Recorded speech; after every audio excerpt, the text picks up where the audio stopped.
शेळ्यांनीच आधार दिलाय. शेळ्यांच्या जीवाच एवढं केलंय मी. होय जागा घर बांधलंय ती अजून प्लास्टर नाही. होय. तरी किती पैसे गेले हे सगळं करायला? अहो ह्याला मस्त नमस्कार मावशी. नमस्कार. तुमचं नाव सांगा की. सुरेखा जनार्दन शिंगाडे. बर. आणि ही गाव कोणतं आहे? महागाव. बर. मला सांगा, आता ह्या शेळ्या बघतोय मी दिसतात, किती वर्षापासून करताय हा शेळी पालन व्यवसाय? आमचं 20 वर्ष झाले आम्ही शेळ्यांचं करतोय. होय. आणि सुरुवात कशा पद्धतीने केली होती? एखादी शेळीपासून. होय, एका शेळीपासून का? ती शेळी आहे का आपल्याला दाखवायला? नाही आता ती म्हणजे मिली वगैरे विकली का? विकली. हा बरं, ठीक आहे. आता मला सांगा की सुरुवात एका शेळीपासून केली होती तुम्ही म्हणताय. मग आता हे शेती आहे का तुम्हाला? नाही शेती म्हणून आपलं शेळी पालन केलंय. बर. आता ह्याच्यामध्ये किती पिल्लं देतात बरं ह्या शेळ्या? एक एक दोन दोन देतात का? दोन दोन पिल्लं देतात की. दोन दोन पिल्लं देतात. बर. आणि मला सांगा, आता ह्यांना सकाळी उठल्यापासून ह्यांचं कशा पद्धतीने असतं हे नियोजन सगळं? सकाळचं उठून जाडलोट करायची, परत 10-11 वाजता रानात घेऊन जायचं. होय. आणि 11 वाजता सोडल्यानंतर किती वाजेपर्यंत फिरवायच्या? संध्याकाळी 6 वाजेपर्यंत. 6 वाजेपर्यंत फक्त ह्यांना तुम्ही फिरवता का? आणि रानात जे चारा असेल ते चारा त्यांना? रानात काय खायला. आणि घरी आल्यानंतर काय ह्यांना वेगळा सेपरेट काय देता का? गहू बिव चारतो की. गहू खुराक देता का? खुराक. बर. आता ह्यात पिल्ल देणाऱ्या शेळ्या किती आहेत? सगळ्याच आहेत. सगळ्याच का? एक एक दोन दोन पिल्ल देतात? दोन दोन एक एक. बर. आता मला सांगा, शेळ्या चांगल्या जरा मोठ्या मोठ्या दिसतात, कितव्या वेताच्या येत आहे? ही 6-7 येत. ही झाली, ही 5 झाली, ही जी 2 झाली, ही जी 1, ही आता गाभण आहे, पाठ आहे. बर. आता मला सांगा की काय काय किमतीची एक एक शिर्डी असेल तुमच्या मते? आता गाभणी असल्यावर त्याचं 20,000 रुपये येणार. होय. बर. आता ह्या शेळ्या मोजून एक 5 शेळ्या दिसतात, ह्याच्यामध्ये एकच बोकड दिसतोय. मग आता 5 शेळ्यामध्ये सुद्धा बोकड तुम्ही ठेवलाय, म्हणजे कशामुळे ठेवलाय? की बाबा आपल्याला लागतो म्हणून. शेळ्यांना लावायला आपल्या शेळ्या येत्या, बाहेरच्या पण लावायला तुम्ही ही घेता का? बरं. किती पैसे घेता बरं बाहेरची शेळी आली तर लावाय? 300 रुपये. 300 रुपये का? आता बोकड पिती जरा वेगळं दिसतंय बरं का, कान हे लांब दिसते त्याचं, ती वेगळ्या ह्याच्यातलं आहे का जातीचं? बर. त्याला काय सेपरेट खुराक बिराक देता का? तर त्याला पण गहू असतं, सोयाबीन असतं, कणिक असते गव्हाची. बर बर. आता मला सांगा की 5 शेळ्यामध्ये तरी वर्षाला, आता तुम्ही एक महिला म्हणून सगळं हे बघताय स्वतः तुम्हीच, दुसरं कोणी ह्याचं पाहत नाही, आणि फिरून राखताय ते बी बंदिस्त नाही, तर मग याच्यामध्ये भरपूर रोगराई वगैरे येत असेल. सगळं खर्च जाऊन काय ते 40,000 रुपये किंवा 50,000 राहतात. ह्याच्या पलीकडे किती राहते जाऊन? म्हणजे मला हे विचारायचं की आजार वगैरे आला तर ह्याला तुम्ही करता का वेळेच्या वेळेला लसीकरण? हे सगळं असतं की औषध उपचार? सगळं जनताचं औषध ही पाचतो आम्ही. जनताचं औषध बी देता का? बरं. आणि ह्याच्यामध्ये मला सांगा की पिल्ल किती महिन्यानंतर विकता तुम्ही? तरी 5 महिन्यानंतर.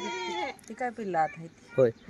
पिल्ल बी जाते आपण 5 महिन्यानंतर विकता. सरासरी काय पिल्लाला भाव मिळतो बरं?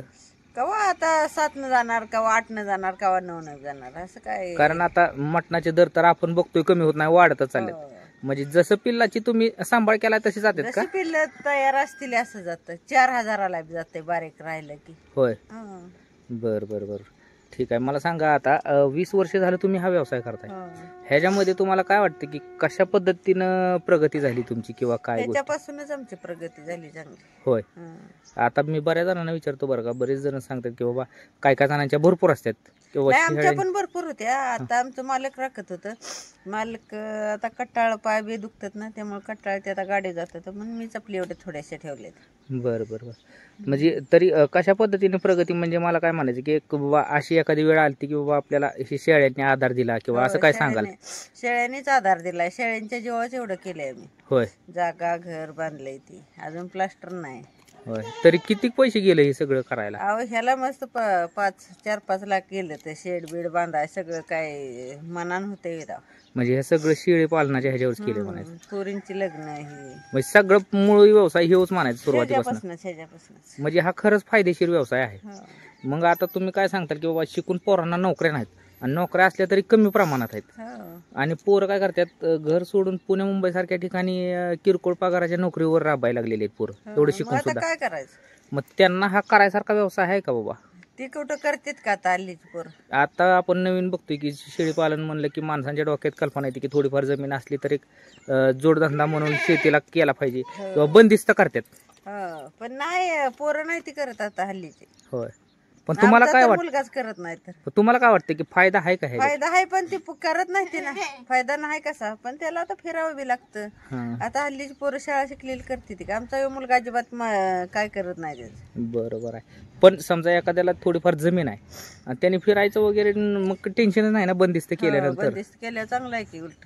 फायदा होऊ शकतो त्याचा. होऊ शकतो, पण त्याचा बी त्याला व्यवस्थित त्याची देखभाल व्यवस्थित केली पाहिजे.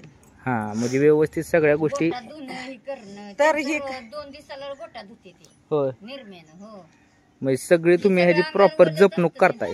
मग शेळ्या पाळायच्या म्हणजे काय नुसतं सोडायच्या आणि बांधायच्या आणि असं नाही, त्याची झाडलोट करायला लागते त्याच्या म्हणलं खाली. तरी नाही त्यांच्या आमच्यात पिसा म्हणलं तर नसते. होय पावसाळ्यात तर मी सारखा गोटा धुती, उन्हाळ्यात नाही सारखा धुत, पण पावसाळ्यात धुती सारखं. म्हणजे सारखं धुण्याने किंवा स्वच्छता ठेवण्यामुळं त्रास वाचतो बाकीचा पण. मग आजार पण ही कमी पडतं ना. हो बरोबर आहे. म्हणजे तुम्हाला असं वाटतं की ह्याच्यामध्ये फायदा आहे, फक्त सर्व गोष्टी माहिती पूर्ण डोक्यात घेऊन केलं पाहिजे वेळच्या वेळेला. झाडलोट व्यवस्थित केली पाहिजे, नाहीतर त्यात अर्ध लोटायचा अर्धा कचरा मागे ठेवायचा, तसं नाही चालत. 8-4 दिवसातनं गोटा धुतला पाहिजे, पावसाळ्यात बी धुतली तर 2 दिवसातनं धुतला पाहिजे. म्हणजे पावसाळ्यात सुद्धा स्वच्छता पाहिजे, नाही तर जास्त घाण होती म्हणून आपण नाही नाही नाही नाही, कंटाळा तसं करून नाही चालत चालत. वास बीस येतोय का बघा त्यांच्या गोट्यात. आता आम्ही इथं राहतोयच की. बरं, ठीक आहे. बऱ्यापैकी मावशी तुम्ही माहिती दिली, त्याबद्दल तुमचे धन्यवाद. आणि मित्रांनो, अशाच व्हिडिओ पाहण्यासाठी चॅनलला सबस्क्राईब करा आणि व्हिडिओला जास्तीत जास्त लाईक करा. धन्यवाद.